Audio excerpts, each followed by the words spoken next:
Hello everyone, so we've already looked at all the class cards. We've just got 22 neutral minions to see today, and then we've seen the whole set from Rastakhans Rumble. So let's get straight into the cards. So the first card I want to look at is Arena Fanatic. It's 4 mana, has 2 attack and 3 health, and it has the Battlecry of give all minions in your hand +1/+1. So it's good that we're looking at this one first because it's a neutral card, so it affects all the neutral minions that we'll be looking at, because it can potentially give them +1/+1 if you've got it in your hand when you play this. I don't think this is a good card. It does have synergies with Hearthstone the Bat and also Halazi, the new lower for Hunter. That would be great. Once you play Halazi, then you get all these 1/1s in your hand. You play this and give them +1/+1. That's pretty good. And actually, the stats on this card are bad, making it slow the turn you play it. But you could say if you get it on 2 minions, you're kind of getting a 4 mana 2/3, and then the 2 minions will get another 2/2 in stats. So you could say it's a 4 mana 4/5, which is quite nice. And then if you get it on more minions, then of course you're getting more value. But the problem is that Hearthstone has proven over history that hand buff cards are pretty bad. They're usually quite slow. Now, it did work really well with Paladin in Mean Streets of Gadgetzan, and I say really well, it worked in a way that made it a deck. It was never a top tier deck, but you could play it, and that had lots of support. Playing just this card I don't think is really worth it, other than very specific targets, which are quite good. I think this meta might be quite decent because there are lots of 0 attack minions. All of the spirits will be 0 attack. So those are the sort of cards that want to be buffed. Any kind of egg wants to be buffed. And playing this card could make it quite good, a good way to do that. But at the moment, lots of people just play Keleseth to do that on their eggs and things. And so I really don't see this one as being played. With Soul Infusion, Zoo did manage to make hand buffs work. With Soul Infusion, that was a really good card in that deck. But I think the problem with Arena Fanatic is it is just too slow.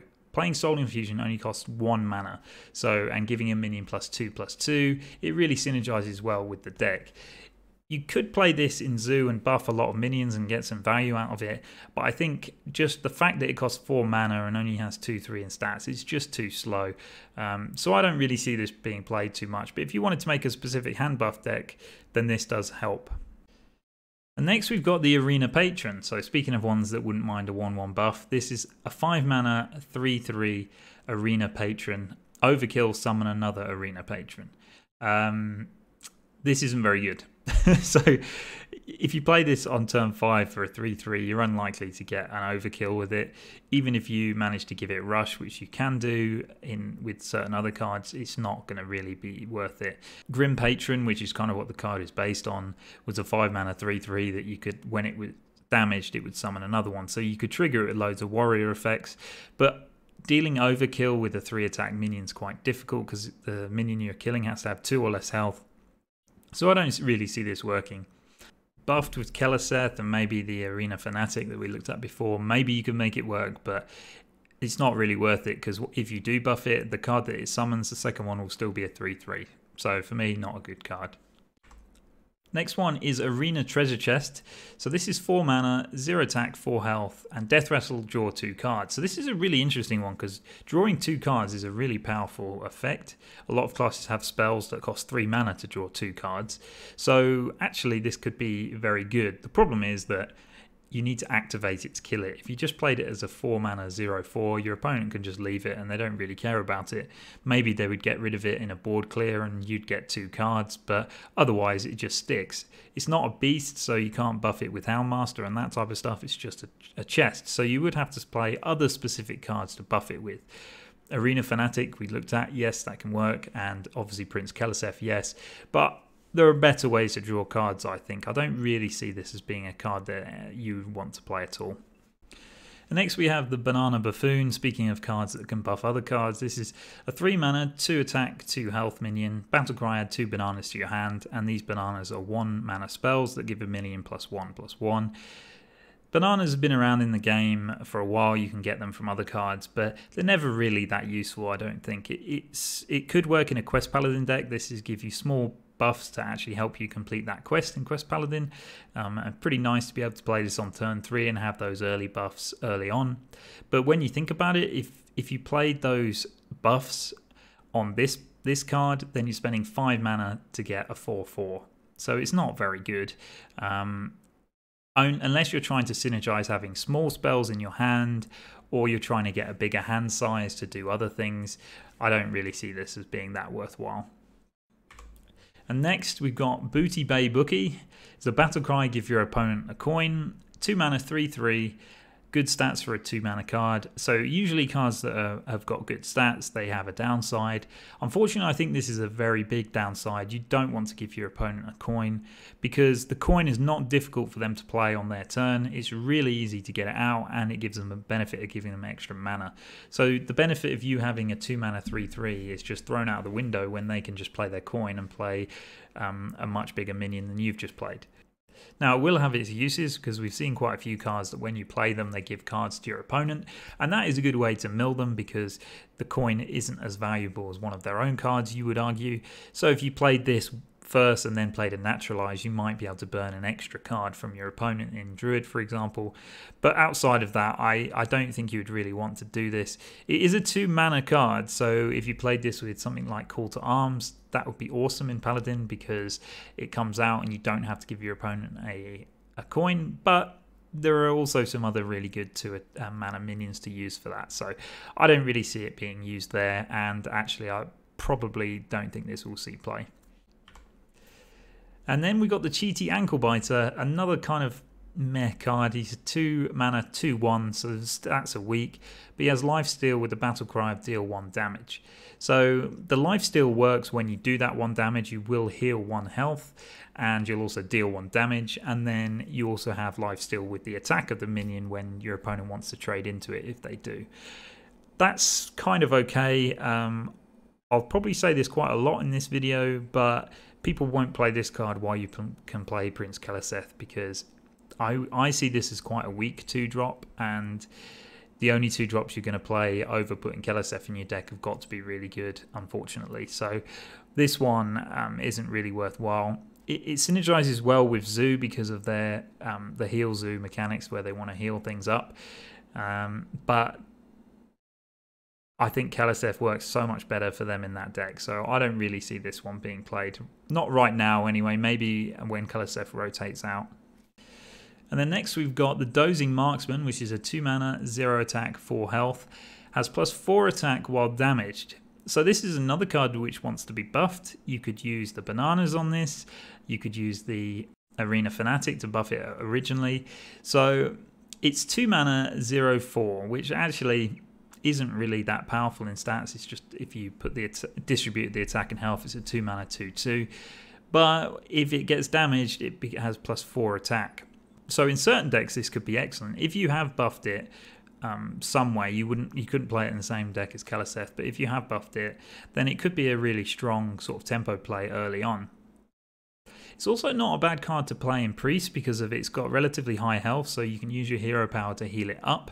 Obviously, when you heal it back to full, it won't be able to attack again, but because the attack will be 0. But I'm thinking maybe a card like Extra Arms could work quite well with this. You play this on 2, then you play Extra Arms on it on 3, then you can play another arm the next turn, and suddenly you're getting a pretty big minion that your opponent's going to find it hard to deal with. So minions with 0 attack and high health can be quite well utilized.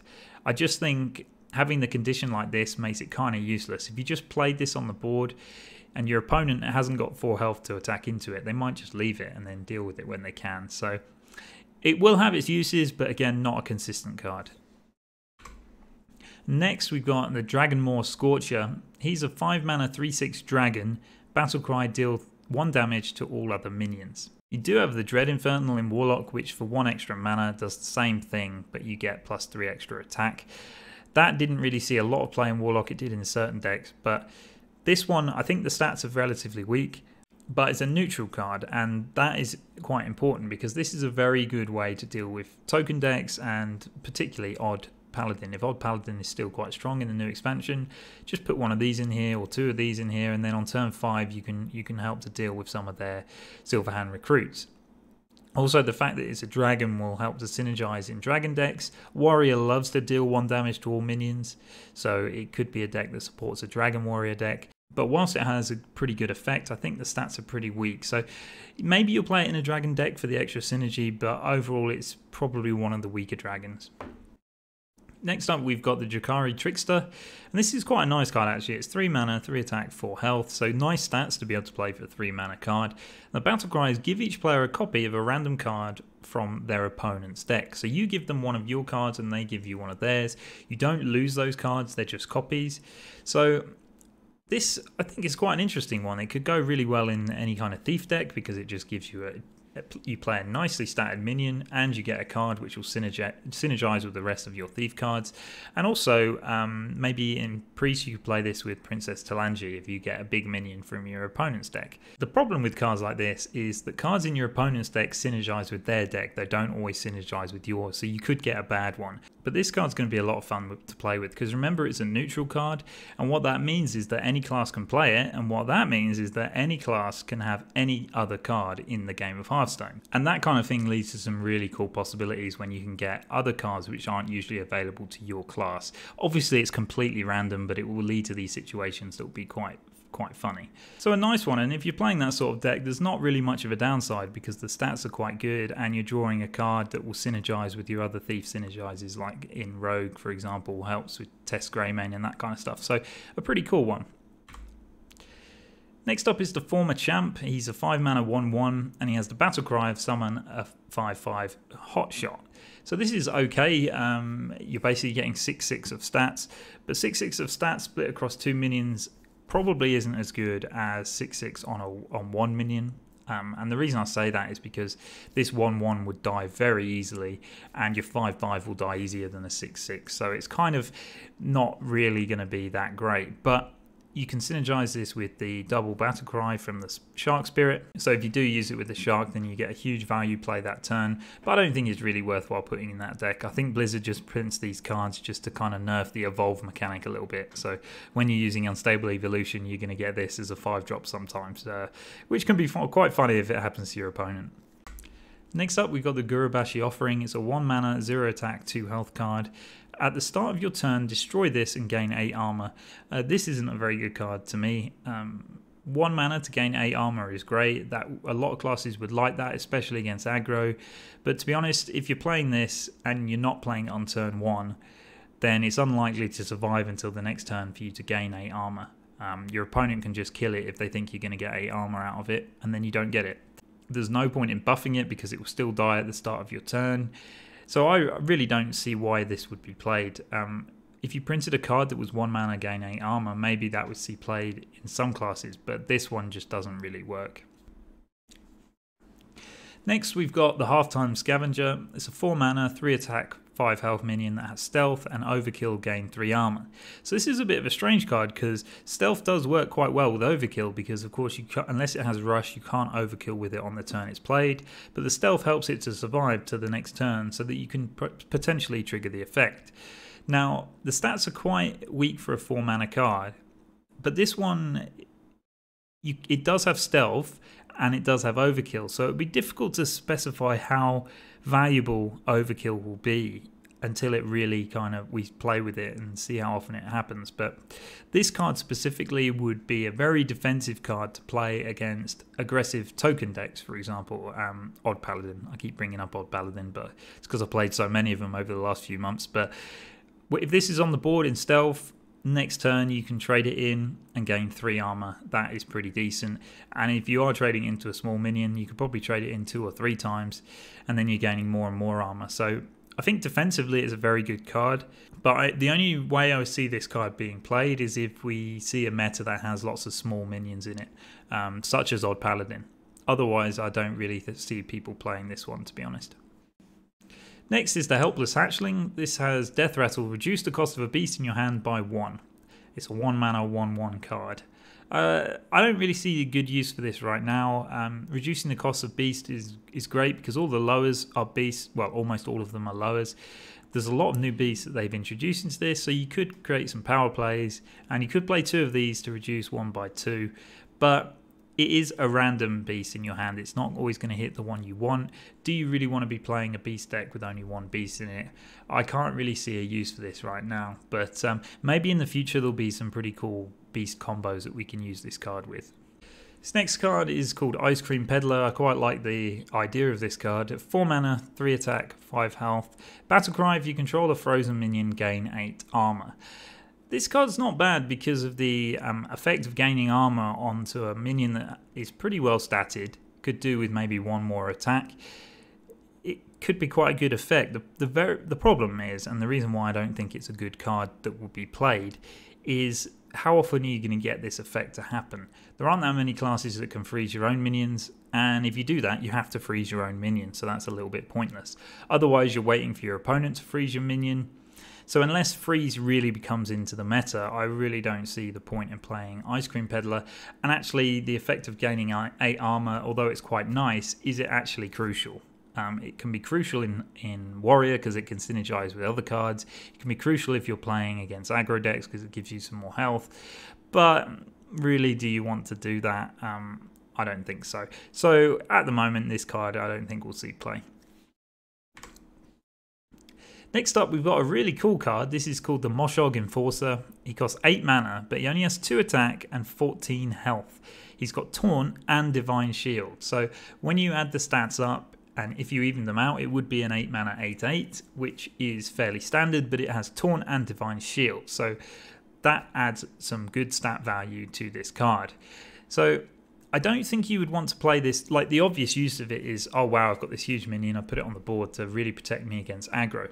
The problem with it being 8 mana is it's going to be quite difficult to do that. If you can limp towards turn 8 and then play this, it might save you against an aggro deck, so yes, that could be quite good. But I think there are much better ways to use this card. The 2 attack is huge because it can be pulled out with Master Oakheart. So imagine playing Master Oakheart on turn 9 and getting one of these on the board, a Divine Shield to 14 health minion. That's pretty big.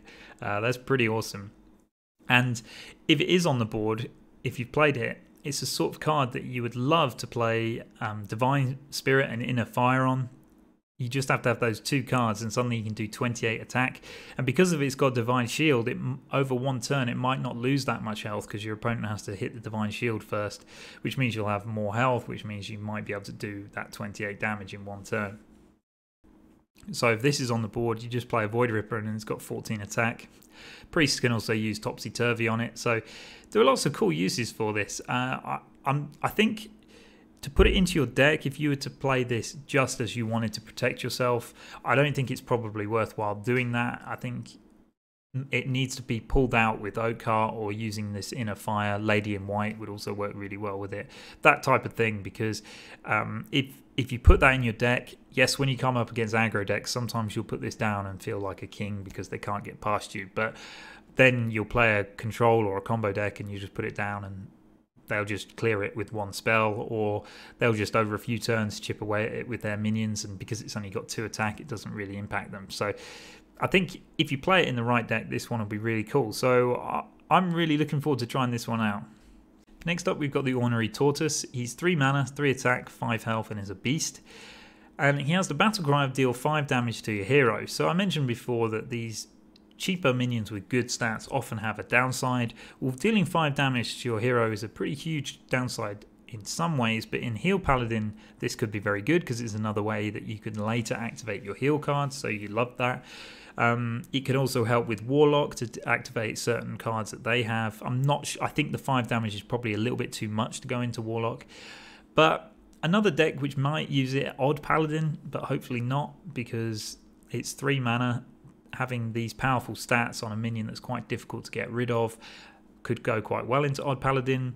They don't particularly want to lose much health, but I don't think it'd be too much of a problem for them. Rogue, Odd Rogue could use it, but dealing 5 damage to Odd Rogue's more of a downside because they use their weapon to trade a lot, so you don't really want to be losing that 5 damage. Also, the fact that it's Beast might mean you could put it in a mid-range hunter, because Houndmaster would be excellent to play on this on turn 4. It'd be a really strong play to play this straight into Houndmaster. So this is one to watch, really. It will really depend on the deck that you're playing, whether or not you want to take that 5 damage, whether it will be a downside or not. But to be honest, I think it'd be really easy to work out. You just play your deck, play a few games with it, and you'll know if this is too much. So I think we might see this played quite a few different decks. Next is the Regenerating Thug, and this is a 4 mana 3/5, so it's 1 mana expensive than the Tortoise, but it has at the start of your turn restore 2 health to this minion. So this is quite a nice card that could go into a mid-range kind of deck, or a control deck to have a minion that you want to stick around, because for 4 mana the stats are quite nice, and just that constant effect of restoring 2 health to this minion can be really good, especially if you've managed to buff the minion. So it just makes it really hard for your opponent to get rid of with a constant healing. And again, this is quite a nice defensive card that would go really well against an aggressive deck such as Odd Paladin, again, or even Odd Rogue, because if they can't kill it, it just restores more health and you can trade it in again and you can keep trading it in. So this one's quite nice. And I think I would probably try this out into mid-range decks. Next we have the Rumble Tusk Shaker, which again I don't think is a very good card. It costs 4 mana, 3 attack and 2 health. And as a Death Rattle as summon, a 3/2 Rumble Tusk Breaker, so it summons a copy of itself basically, but it doesn't summon any buffs that you've put on it. It will just be a 3/2. So when you look at purely at the stats, you're playing 4 mana and you get 6 attack and 4 health over those 2 minions, which is pretty good. Equalizes a 4 mana 5/5, which is actually pretty nice. But the problem is it's slower because it needs to die first to summon that other 3/2 worth of stats, and then the 2 3/2s themselves are actually quite easy to kill for your opponent because they've only got 2 health. So that's why I don't really see this as being that great. It's not really a card that you want to play in a deck that has Death Rattle synergies that much, because 3/2 Death Rattle isn't that powerful. I think one place where you could put this in and you think, oh, it's quite a nice play and quite useful, is in Rogue. When you play the Necrean Blade, you play Necrean Blade on 3, then you play this on 4, then you trigger this to get the 3/2 to come out as well. That's quite a nice play, but there are so many better plays you can do with Necrean Blade. This isn't really one you want to put it on. So because it can be removed quite easily, I don't see it being that useful. The one advantage it has over lots of other minions is the fact that it's a little bit more sticky. So if you're looking to do something next turn which requires you to have a minion, like give it a buff, then this is quite good because your opponent kills it and you still have a 3/2 left on the board for you to then buff the next turn. But ultimately, I don't see it being that useful.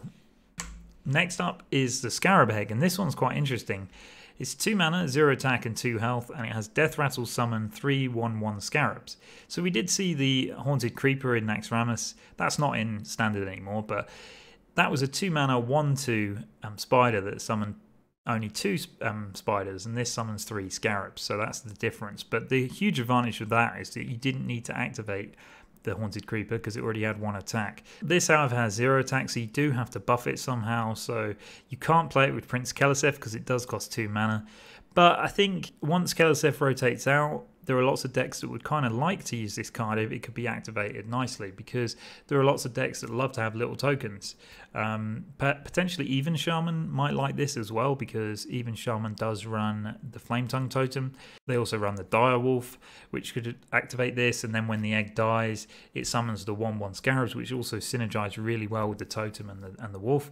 So in that kind of deck, it's quite nice. Zoo as well would love this if they could get it to activate. Maybe Soul Infusion would work quite well with this one, but honestly there are much better targets for them to hit Soul Infusion on, such as Saronite Chain Gang and Doubling Imp, which they seem to do 100% of the time. So this one, maybe in the future we'll see some pretty decent decks take this on.